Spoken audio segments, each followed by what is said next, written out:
All right, so here we go. Where we at? GIF animations part trace. All right, I'm going to create a new file. Probably help if I shared my screen.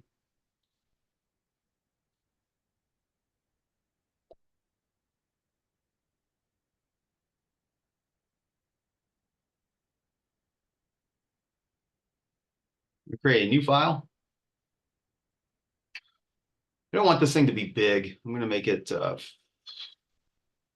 going to do something small because it can be. So I'm at 750 by 500. The big one here, 72 DPI.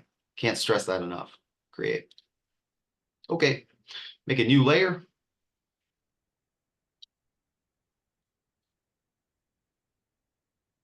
Yep. And so Jacob, you had a bunch of like blue lines. Let's see how well I can do something like that. Get a brush that's way too big. Pick blue as a foreground color, and then I'm just going to real quick make a few marks here. That might be a bit too light.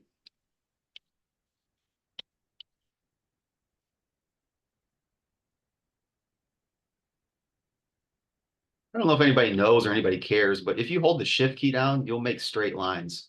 But they do go in like 15, 25-degree increments. So if I wanted a straight line, if you hold the shift key down, you'll make a straight line. I think we maybe even talked about that. I get confused between all the classes. If you want to just make a line, if you click once and hold the shift key down, it will connect that dot. But you'll notice that I've got shape dynamics enabled.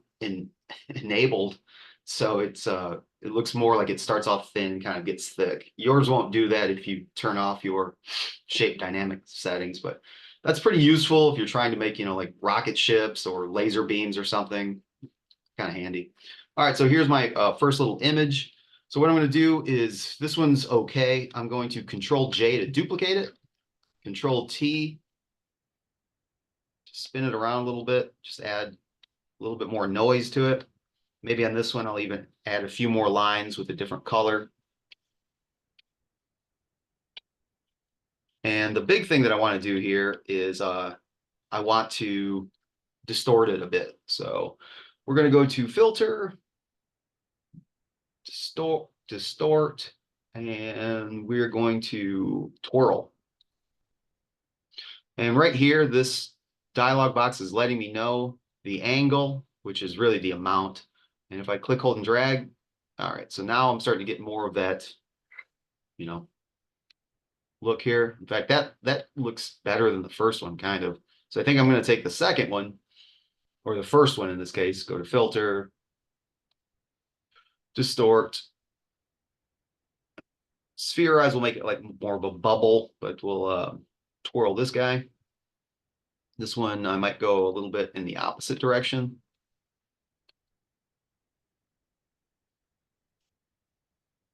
That's looking okay. And one more time, Control J, B, Control T to rotate it a bit. Maybe drop the opacity down so they don't look all so similar. And I'm going to twirl this one more time. So Filter, Distort. And feel free to play around with any of these. I mean, Ripple might look cool. I don't know.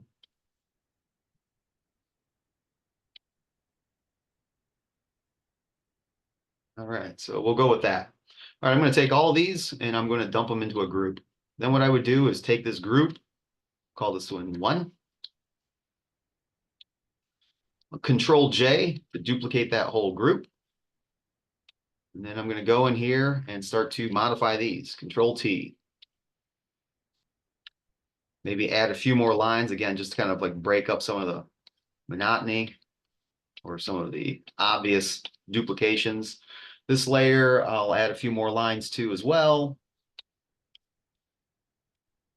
And I will filter, oh, no, or distort, twirl.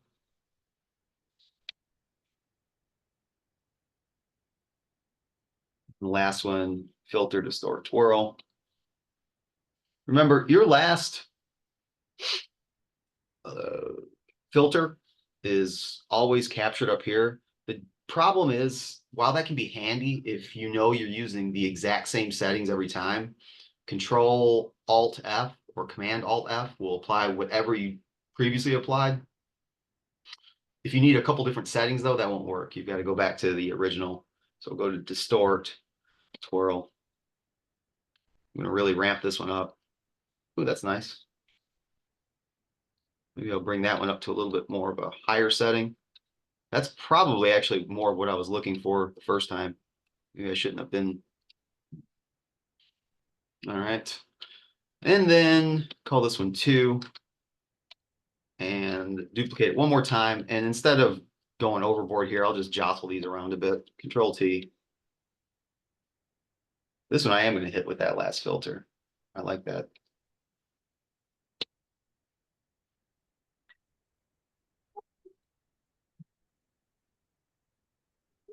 All right, so we'll call that one number 3. I would do more, but 3 is a good start. So let's see what this would look like looped. Get our timeline out, window timeline. We're going frame animation, create frame animation. So I've got 3 groups here. Think of those as layers. So at a minimum, well, let's remember, I think it was Kelly or Brenda or Nail. Somebody said, because I asked, if I want this thing to loop, do I want frame 1 to go at the very end, to kind of loop it? And the answer is no. If you set this to a loop, you'll go from 1, 2, 3, 2, and then leave that last one blank because it'll snap back to 1. So we've got 1, 2, 3. Well, let's see if I do this right. All right, so on frame 1, I've got my first group, nothing else. And this is kind of what I was talking about, Kano, this is where things are going to get hairy. The drawing is probably pretty easy. The effects are pretty easy. This part can be a little confounding. So you got to kind of go through there and keep in mind that whatever was established when you created these frames, like when I made all these frames, they're all the same. You could have a little bit more forethought and say, all right, before I do this next frame, I'm going to set things up, but it's easier this way. All right, so frame 1 is just group 1 visible. Frame 2, turn off frame 1 and go to frame 2. Frame 3, you can see that now group 1 is still on. Turn that off and turn on group 3. Now so that's how it works. Get it? So we're kind of like, think of it as like a pyramid or something. We're building up to the pyramid, then we're building down the pyramid. Frame 4 is going to be group 3. And I don't need a group 5, so I'll trash that. All right, let's see. So, and here's how I'm gonna double check it. I'm just gonna click on the frames. It should be group 1, group 2, group 3, group 2, and then it should jump back to group 1 if it loops. So 0 seconds. For a hurricane, 0 seconds might actually look kind of cool. Let's see what happens. It's okay. It's a little choppy. I'm not too happy with that. I would be happier if everything was kind of circling a bit more. I can tell there's some like hiccup in there. I think there's 2 frames and something doesn't move. That's what's creating that like jostling effect. But it definitely has a lot of energy to it. Seems like it's kind of spinning around. So, you can use that. You could even export that as well, I wouldn't do that. If you need it to move, what you would do is, let's go back to frame 1. Let's take everything. In fact, I'll trash everything out except for frame 1. So if we want it to move, what we're going to do is we're going to grab all 3 groups. We're going to push them over on the artboard. So again, that's frame 1. We'll do, I think we had 4 frames if I wasn't mistaken. So this is where frame 1 is. Now that's frame 1. Frame 2 needs to come over a little bit. So we'll turn off 1. We'll turn on 2. Go to frame 3. Turn on 3. Go to frame 4. So this should be number 2. And this is the problem when you don't have and this is why Photoshop's not the best animating program. There's not like a good onion skin. I don't know exactly where I left off. So the animation might not be terribly smooth. And then, well, it'll jump back to frame one, but let's see what that looks like. Okay, it's not bad. Considering the fact that it's going left to right, the twirl should have been the other way, I think. But it's definitely got that kind of tumbleweed blowing in the wind look. Um, Maybe a bit too jarring, but I think everyone kind of gets the example. So that would be my suggestion to you, um, Jacob, instead of just have a bunch of like starburst lines, really kind of like wrap them up, make them swirly to reinforce that hurricane effect.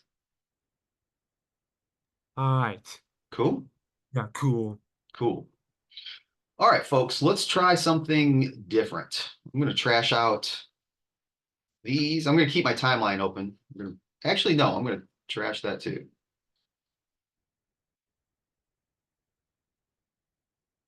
Close that down. I'm going to trash all these layers out.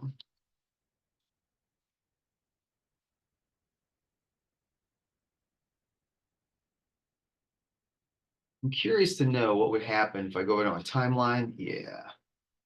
I want to do this from scratch. I could convert this to a video timeline right now by clicking this little button in the lower left-hand corner. This will convert to a frame animation, but I don't want to confuse anybody. I think it's going to be easier if I do it from scratch. So let's just close this out. Video timelines. Just give me a thumbs up or a yes in the message pod or unmute yourself. Has anybody done any video editing?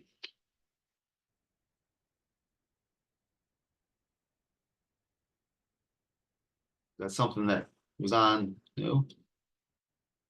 Nancy did some, Will's done some. It's totally, listen, you're going to do just fine in the class if you haven't. I'm just curious to know if some of these terms are going to resonate with a few people. So if you haven't, you're in the right class. If you have, I think hopefully you still learn something new, but if you've done video editing or effects in video, the timeline that you're about to see is going to look very, very similar. So let's take a look at that. We'll go to new file. And I'm going to choose the same thing I had last time and choose create. All right. The reason I did this is because I want to choose video. I don't want to convert frame to video. Now that is an option, and you can go the other way with it too. You can go from video to frame, and I've seen a lot of people do that, especially when it comes to, you've got a few more nuances in the video editing than you do in frame. And when you start in video and you convert it to frame, it just sometimes can make for a little bit more slick GIF animation. All right, let's drop this down and choose video timeline. All right, so this is more of a proper playhead, something that you would encounter in, say, Premiere, Final Cut, After Effects, iMovie, anything that's got video and audio tracks. A little bit about the workspace. Yeah, I think even, well, I don't want to talk about Audition, which is the sound editing program. Every program that I've ever done any type of video in, you'll always have the video on top of the audio. Now, don't think of like, oh, is your video sitting underneath those layers? It's not that way. It's just the engineers in their wisdom decided that's the way it is. So your video always goes on top of your audio. That's not to say that you're always going to have audio. You might not, but that's where it will be housed. So right now I've got two tracks. I've got an audio track with nothing in it, but know the fact that you could potentially have audio. And then I've got one video track here. For every layer that I create, I will create a new video track. So right now, layer 0 corresponds to this right here, which is just the background, layer 0. Your playhead looks very similar to the playhead in the animated GIFs. This little widget that I'm pulling right here, I don't know if you guys can see it. And unfortunately, guys, I can't make this workspace any bigger. I wish I could. But this little blue shield, this is what's called a CTI. current time indicator, or what's in the biz we call the city marker. So the city marker will just tell you what time you're at. So right now I'm at 0, 0, 0, 0, 0, 0, 5. This is not a video class. We don't need to go down this rabbit hole, but understand that a lot of people think that the first number here is seconds. Like, oh, you're at 5 seconds. No, I'm at 5 frames. How many frames are in a second? It depends on how you set this thing up. And we can tell it, what to be, and we will right here, set timeline frame rate. So right now we're running at 30 frames a second, or again, what we call FPS. So 30 FPS, 30 frames a second. For every 1 second that this thing is on screen, 30 frames go by. That goes back to what we talked about last week with the persistence of vision. If you want something to create the illusion of going left to right, someone throwing a ball, someone jumping, dancing, starting fire, whatever it is, more frames that you've got and different things happen between those frames, the more fluid that animation becomes. When we rotoscope, we're going to drop this down to something very, very low. It's going to be real choppy, but I want to maximize the amount of work that we need to do. So I'll probably drop this thing down to like 6 or 8. So very choppy, but still will work. But understand that right now we're running at 30 FPS. So right now this city marker is at 5 frames. If I click, hold, and drag, now I'm at 1 second, 5 frames, 1 second, 15 frames, so forth and so on. This little bar underneath it is the work area bar. Don't probably need to talk about that. What's nice about this is you can kind of set this. So when you're rendering things out, maybe you're just trying to fine tune a little piece of your animation, not the entire thing. Maybe you got a 2-minute animation and you're just looking at like a second. Well, you can set this little piece right here to say, just show me this little sliver, and that's what it'll render. So instead of having to wait, a minute or 30 seconds for it to get wherever it needs to get to, it'll just show you that little slice. So that can be kind of handy too. All right, I'm going to make 2 shapes. And shapes are something that we briefly talked about, but I kind of wanted to go back to it. I had a few students this week or last week that were struggling to find useful shapes. If you go down to your shape tool and you go down to custom shapes, your custom shapes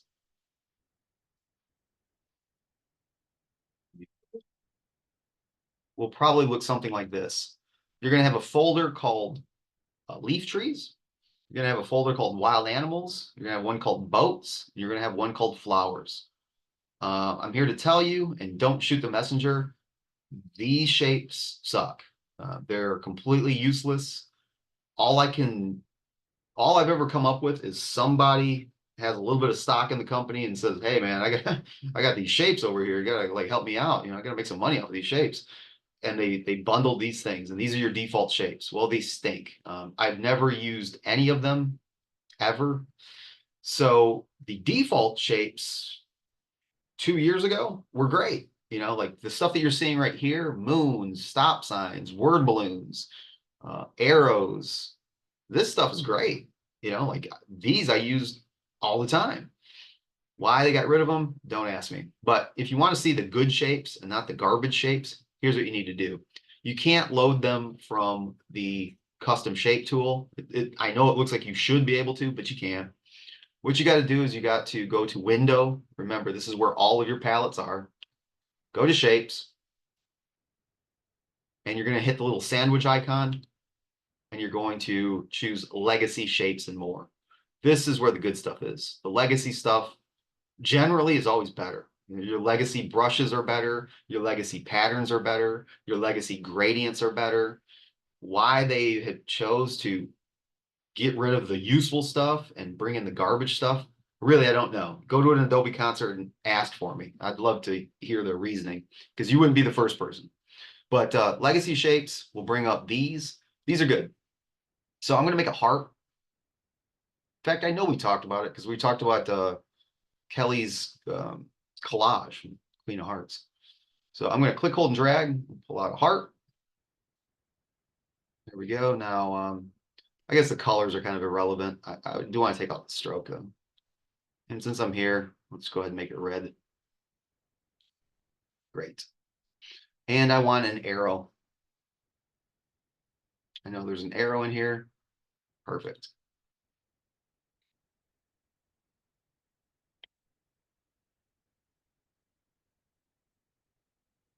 Arrow.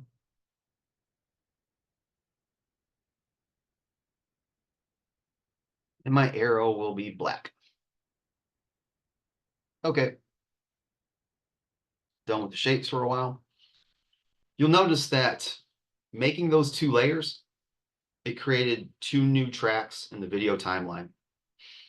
Now, for those of you that have done motion graphics, I think you probably see where this is going.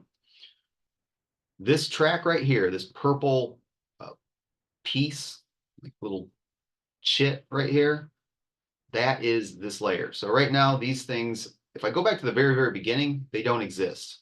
So if I want them to be at frame 0, 0, 0, 0, 0, 0, 0, beginning, you just need to click, hold, and drag and jostle it into place. So I want my heart to be here at this time, and I'm going to make it a little bit bigger. Drop it here in the center of the stage. All right, that looks good.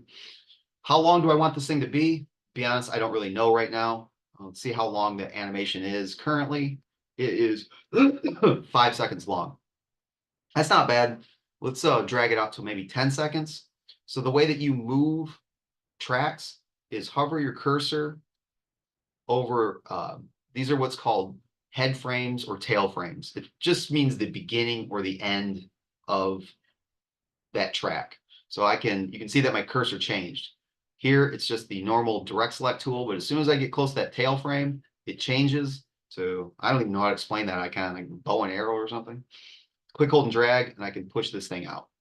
So now I'm going to go ahead and say, all right, around 10 seconds, I can see the end and the duration right there. Boom, 10 seconds. Great. So this heart will stay on screen if I hit spacebar for 10 seconds. Now at 2 seconds, that thing showed up. Cool. Well, I'm going to have that start at the beginning and have that go to 10 seconds as well. All right, so big deal. I've got two things on the stage so far. Not much is really happening. Let's talk about keyframing. Here's where Photoshop or these other types of programs will do the heavy lifting for you. You can see that these tracks, all tracks, except for audio tracks, and we won't talk about audio. Maybe Tuesday to give us something to do, we'll talk about audio. These are named by default, whatever the layer is called, and the shape dictated the name. I didn't call this heart, I didn't call this arrow. It's just what the shape called it. Cool. Let's start with the heart. I think what I want is I want the heart to start invisible, and then I want it to become opaque. And then after it becomes fully opaque, I want the arrow to shoot in from stage right and, like Cupid's arrow, just go right through the heart. All right. How do we do that? We'll start with something simple. I'm just going to turn the visibility of the arrow off, and I'm just going to focus on the heart. All the tracks have a little arrow over here on the left-hand side. This is a drop down. If you twirl it down, you're going to see that you've got a few animatable properties that you can animate. That brings me to these little things right here, which are stopwatches. Now, if you didn't think that Photoshop was complicated enough, and this is what I told Gotham when he asked me, why don't you teach him some After Effects? I was like, no way. Like we've got enough to deal with Photoshop, but we're going to very briefly scratch the surface here. These stopwatches will set keyframes. You know what a keyframe is now, right? That is hands over here, keyframe 1, hands over here, keyframe 2. Now you make the in-betweens. You make it go from this to this, right? When you set a stopwatch, you are not ostensibly, you are literally setting a keyframe. So what do I want to keyframe? Position, opacity, style. Well, I want to do the opacity. So I'm going to click on the opacity keyframe, and there it is right there. If I could zoom in, I would. I can a little bit. Yeah, it didn't make the keyframe any bigger, but it revealed the timeline a bit more.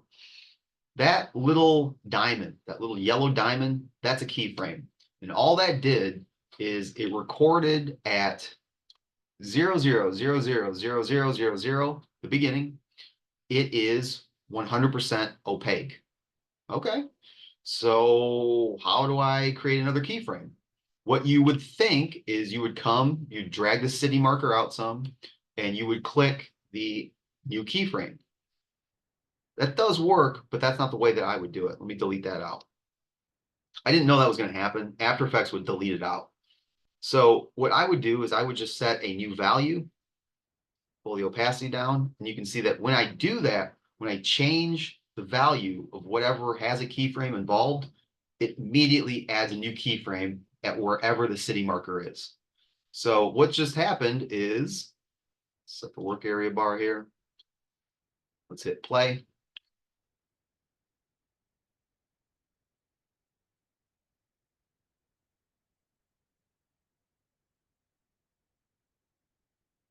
There you go.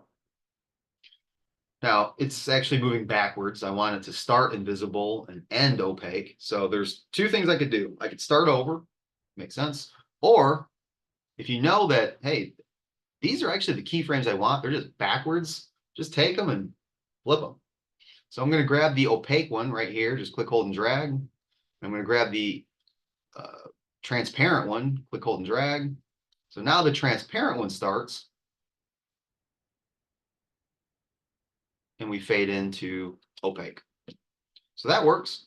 And you could have anything in between. It could go to opaque, and then it could go back down to transparent, and it could go back to opaque,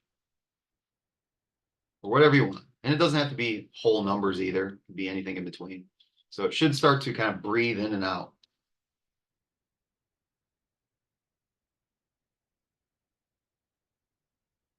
All right, here's a softball question. If I want to speed up the animation between fading in and fading out, should the keyframes be farther apart or closer together? What do you guys think? Closer. It is closer together. And the reason for that is you've got values. Here it's 0%, here it's 100%. If they're farther apart, it will be slower because more time has to go from point A to point B. If you got them closer together, it's going to be real rapid. Here, I can prove it. Let me delete these things out. Just hit delete. Let's move this work area bar a little bit. So this should take about 4 seconds. Same keyframes. We're going from 0 to 100%. Nice, graceful, fading in, fading in, fading in. Now here's those same two values, 0 to 100%, only now I'm going to scooch them together. Much faster. So when keyframes are closer together, whatever it is, position, rotation, opacity, you name it, it's going to be faster. All right, well, I don't need this thing to lag on. I just fade on. That looks great. Now, let's deal with the arrow layer. We're going to animate a different value. We don't want opacity. We want position this time. So let's get this thing prepped. All right, where's this arrow at? Here it is. Zoom out a little bit. I want the arrow to come in kind of upper stage right and then shoot in like a classic Valentine's card. Something like that. That's where I want it to end. All right. So what I can do is got my arrow. So what I want it to do is I want it to fade completely on. I want it to wait about not a whole second, just a little bit. So I'll move my city marker out to about right here, and I can always fine tune it later. I'm going to click on my arrow and then twirl this track down. So if I want something to come in this way, I'm not going to animate the opacity. I'm not going to animate the style. What are styles? Drop shadows, outer glows, inner glows, bevel and emboss. Anything that's under here, under effects, use your imagination. All that is fair game to animate now. Vector mask, position, vector mask enable. We're not going to get into that because technically these aren't vector masks, but it's the first one. It's the position. So this is where I want it to end. Now, this is what's referred to as backwards animation, and all animators use it. Very often, you know where things need to wind up. So let's say that I'm doing a motion graphic for highlighter, and I want my highlighter animation to twirl in, and it needs to sit in the center of the screen, and my cartoon goes, highlighter, it's the best highlighter, or whatever. This is where this thing needs to be. So I'll set a keyframe here, knowing that, hey, it's got to end here, and then I'll go back in time and say, all right, well, at the beginning of the frame, come over here. So we're just going to do a quick backwards animation because I know that this is where I want it to end. So I'm going to click on position right here.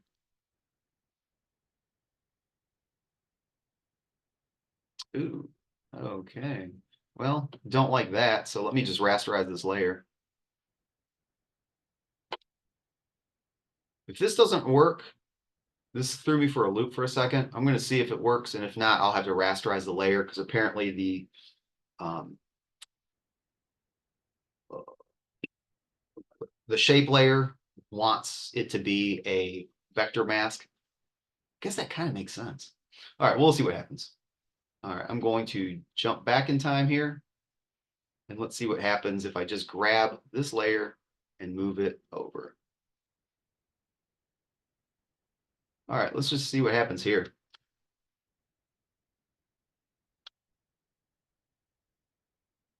Did not like that. Okay, no problem. This is where I want it to end. Let's trash these things out. We're just going to rasterize the layer. All right, so now that we've just got a normal pixel-based layer, this should work. All right, this thing fades on, looks good. I know I want to end here, so I'll click on position. I'm going to push back a little bit. Say, all right, well, around here, let's go ahead and have you off screen. Let's see what that looks like. Nice. It's going backwards though. So just like we did before, I'm going to click, hold, and drag, jostle the keyframes around a bit. And let's give that a shot. All right. It should, if I did everything right, heart should kind of breathe in, arrow should come shooting in.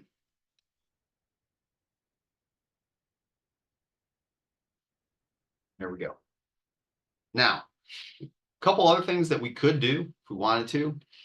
If I wanted to make the illusion, like, all right, you're probably thinking, well, like, that's okay, I suppose, but it's like the arrow is just going on top of the heart. Well, I really kind of wanted it to look like it kind of punctured it, like the classic Valentine's thing where like the part of the, whatever the feather part of the arrow is called is sticking out. And then underneath it, the arrow part is sticking out.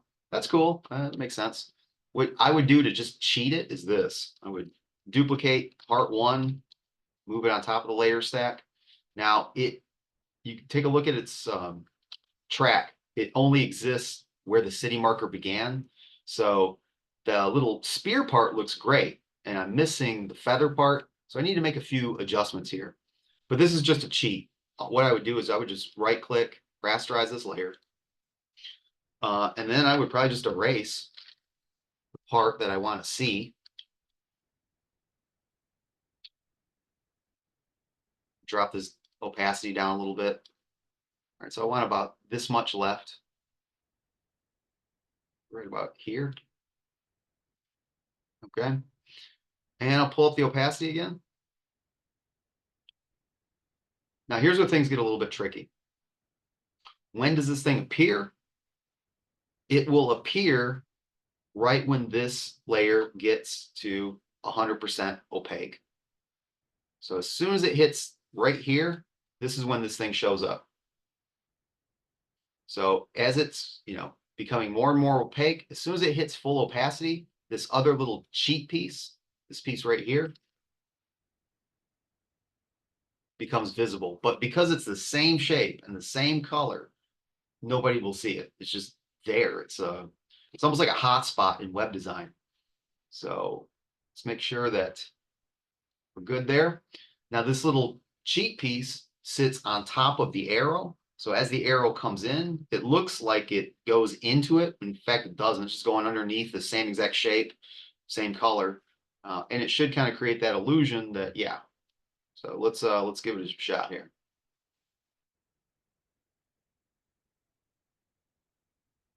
There you go.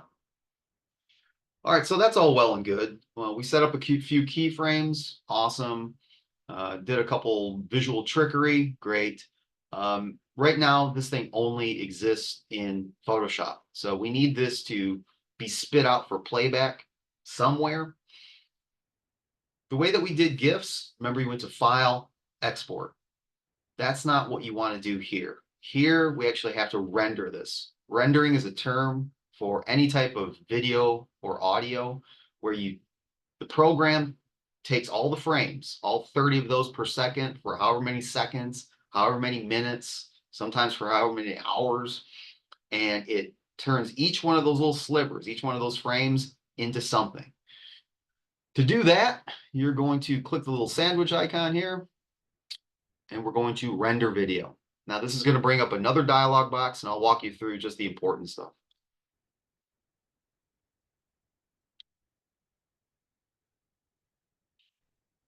Like anything else, it wants to know, what are you going to call this thing? Where do you want it to go? And tell me a little bit about how you want it to be.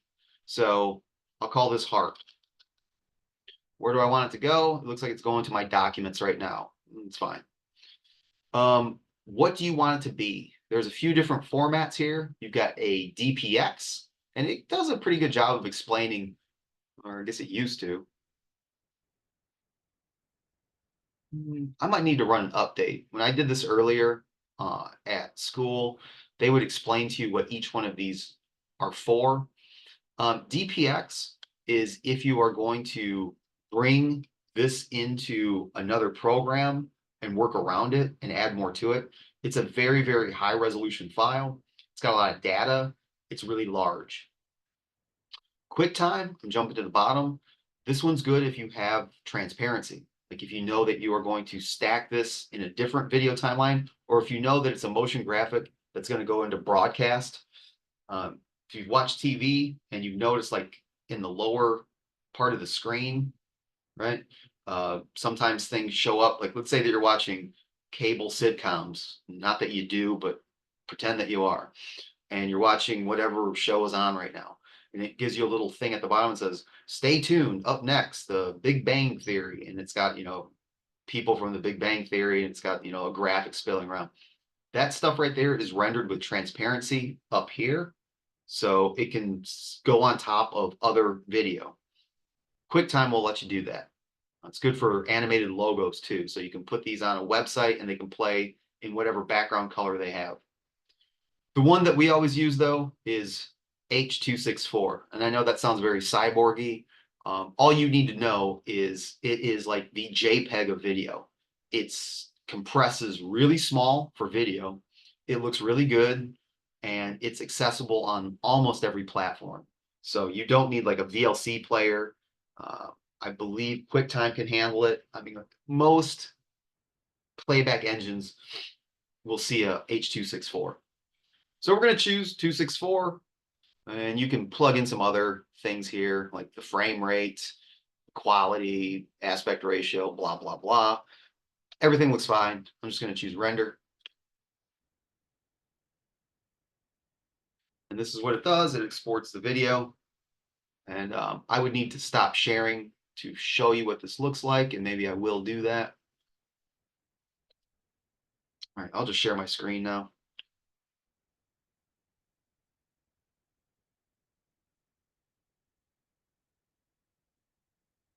All right, so let's take a look at my documents. Here it is. See what this thing looks like. There you go. That is how you can use the video timeline to make animations. I know that there's several people that are probably wondering, can we use video for this? And the answer is yes, you could. You can. I would rather see a GIF because what you do in the video timeline will not transfer to a GIF, though you could convert it, it's fine. But if you think that you would make a more dynamic animation using the video preset, I'm fine with that. You do need to submit a GIF though, so you will need to toggle over once you're done. I want to talk about rotoscoping, but let's pause for a moment. Does anybody have any questions about anything right now? In fact, I might need to take a break. I need to use the restroom, but I got time to answer a few questions.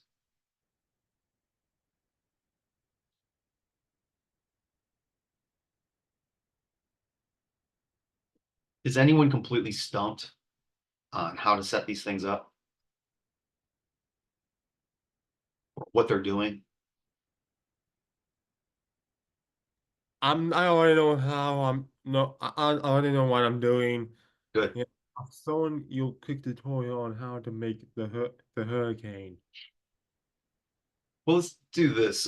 It's 7:30. I don't want to take a break because I don't want to stop recording. I want to just kind of want to power through this. Um, Click on this link, and we're not going to use the source file that they're using. I'm going to use this file that I downloaded. Let me show you guys how to rotoscope. Uh, and while I've got the screen shared, talked a little bit about rotoscoping. This is actually the video right here. So it's a slow motion of a girl dancing. Great. Rotoscoping. Sure, I stop that.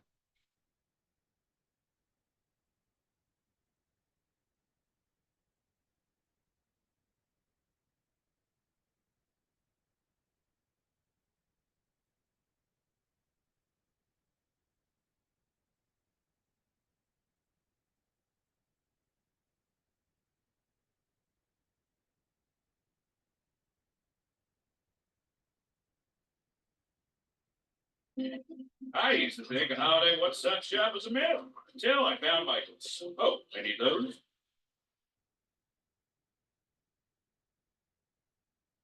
Keep in mind. So there we go. So someone shot video of this person crawling and then just drew on top of it.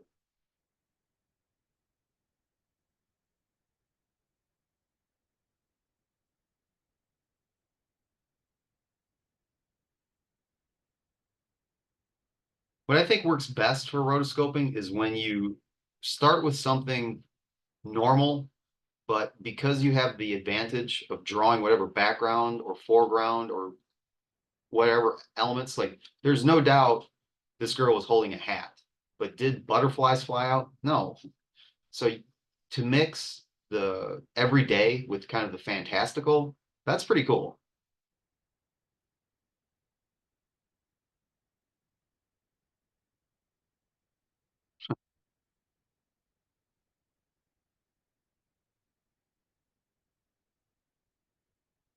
They also do a pretty good job of, adding color and things like that. So let's give it the old college try. Let's get back to Photoshop.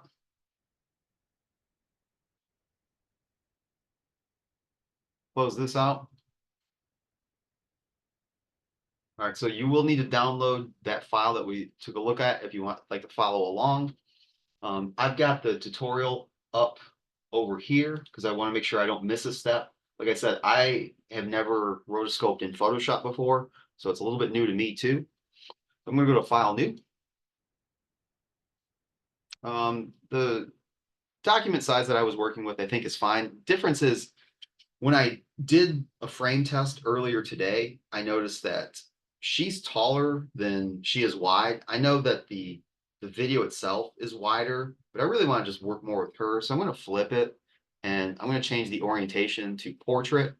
So I'm working 750 high by 500 wide and choose create. All right, now I've already got my video timeline out from last time, so that's working okay. And next thing we're going to do, if I didn't, it would be create video timeline, not a big deal. We need to set that frame rate. By default, the frame rate is set to 30 frames a second. Well, use your imagination. If I want to do 3 seconds of animation, I need to draw 90 drawings.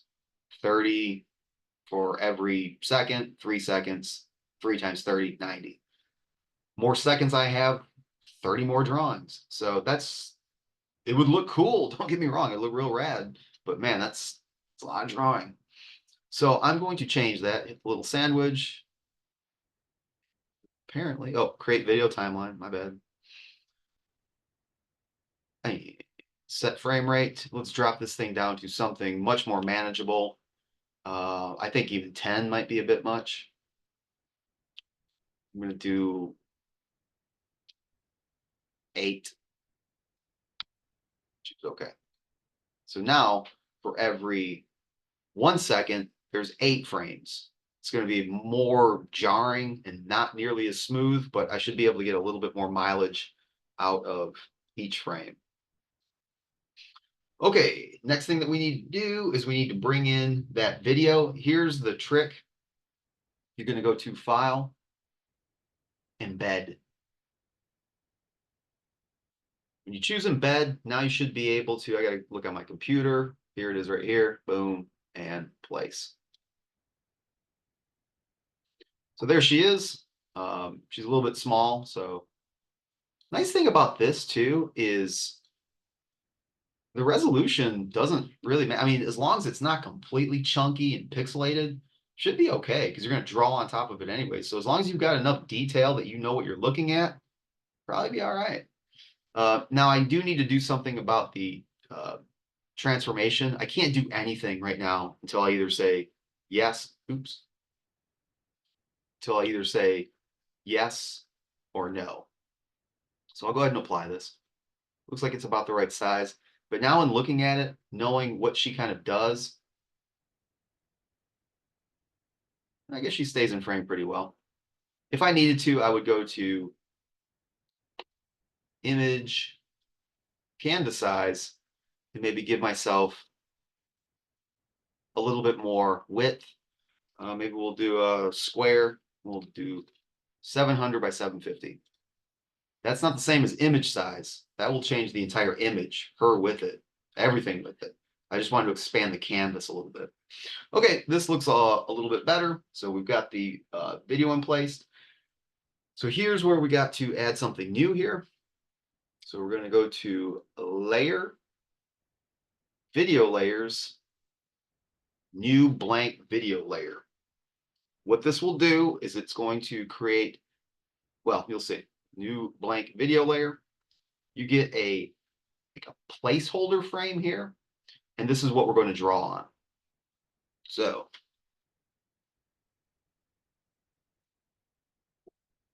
I'm going to drop her opacity down a little bit. So this is kind of like my onion skin a little bit. Get a brush, make sure that I'm on layer 1. I'm going to zoom in a little bit. This is going to be real. In fact, it's going to look more like a stick figure. I'm going to try to move this as fast as I can. Brush. It's dark blue. And I'm going to real quick try to bang out 4 or 5 silhouettes as quick as I can. So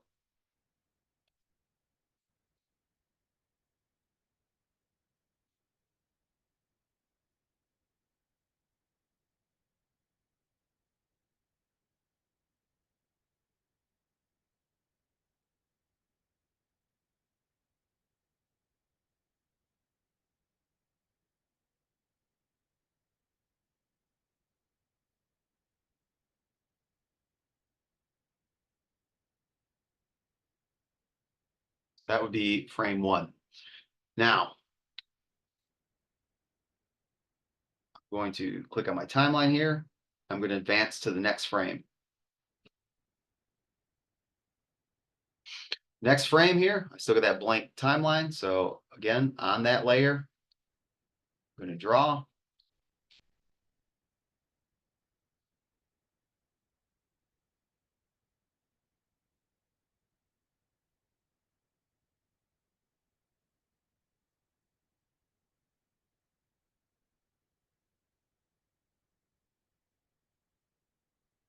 And this is what I was talking about kind of when I was thinking about your dance sequence. You know, if you want to record someone and then just rotoscope it, you know, you could probably turn out something pretty rad. See what that looks like. Looks like I missed a little bit of her shoulder there. All right, we're good there. I'm going to advance one more frame.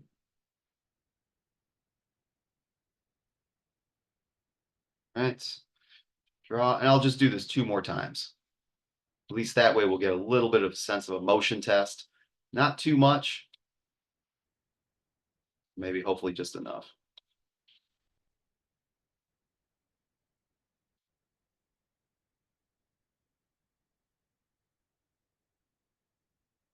Now, one thing to keep in mind, and I did bring this up a little bit. This is great, for motion studies, awesome. But if you really want to have fun with it, like we saw with the examples from, was that South Carolina? Can't remember the school that we just looked at. Color and background textures and noise, man, they go a long way with stuff like this. So we're going to advance another frame. I think you can already see where it's kind of going. We'll do one more. Because I dropped that frame rate down to such a low, I'm getting quite a bit of motion. If I stayed at 30 frames a second, these 4 drawings, I don't even know you would notice a difference. Like nothing would really even move. It'd just be so subtle. But if you did the entire sequence, it'd look really smooth and nice. But you got to draw a lot.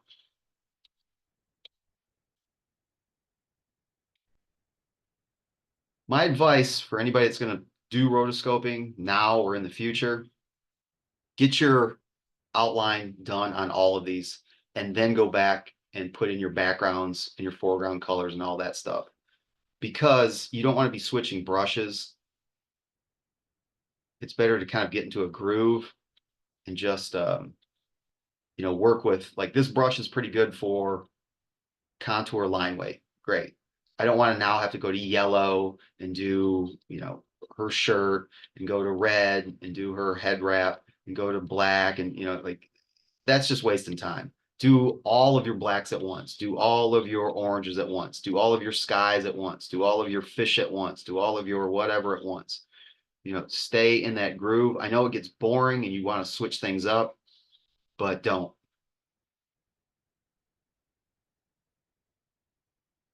Okay, I've got a few frames here, not nearly enough, but you get the drift. So what I'm going to do is I'm just going to go back. Let's turn her off for a second. And let's just real quick drop this playhead down.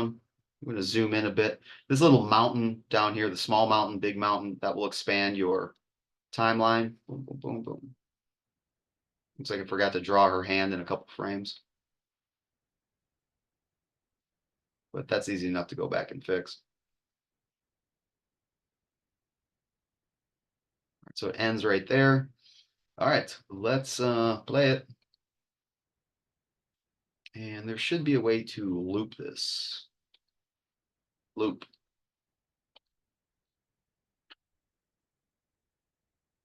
There it is, folks. So it's got a kind of a wild look to it. And I knocked that thing out in like 10 minutes. Problem is they can be time consuming. They're cool when they're done, don't get me wrong. And you would export this out just like you would anything else, though you could convert this to a frame animation. Got to be a little bit careful when you do this though, folks. Once you do it, you can't really undo it. So I'm going to go ahead and do it just so you can see what happens. Oof, well, that didn't do anything. So Control Z that. Yeah, that's not going to work for me at all. I can do a little bit of research. That should have spit out several different frames. Not exactly sure why it didn't. So I might need to do some research, because yeah, that's not what I wanted at all. That lost everything. So in this case, I'm going to have to export out as a H.264. But that gives you kind of the gist of how this thing works. All right, let me stop old girl from dancing here. Tell you what, it's 7:44. Let's take 5. Meet back in here at 7:50. We'll do a Q&A and see where we're at.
Okay.